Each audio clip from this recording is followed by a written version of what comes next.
Hi guys, good morning and welcome back to my channel. Today guys ay mag-update lang tayo ng konti sa ating Micara Estates dito sa Tanza, Cavite.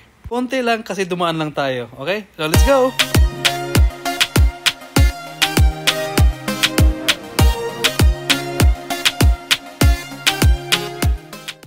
Alright guys, so sumaglit lang kami dito sa Micara Estates at natuwa kami kasi meron ng progress kahit paano sa ating mga phases like sa 7 and 8. Pero sa ngayon, ang ipapakita muna natin yung sa 8. Ayan, yung 8, phase 8 natin kung saan yung mga bahay na yan ay ang ating Porsche Townhouse, 3 bedrooms, 2 toilet and bath. Ito pa lang yung nakikita natin yung mga units na facing main road.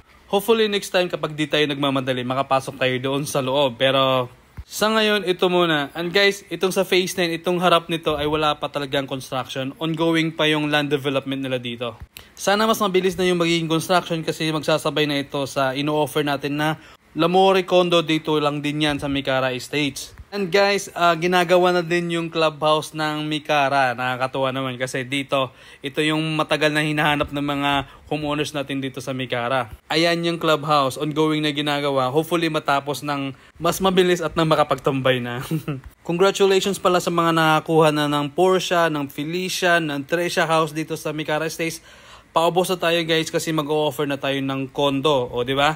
Dito sa Tanza, sa Micara Estates, magkakaroon na din tayo ng condo. Sa ngayon, inuubos na lang natin yung inventory natin. Pagkatapos yan, wala na tayong ibang options kundi condo na.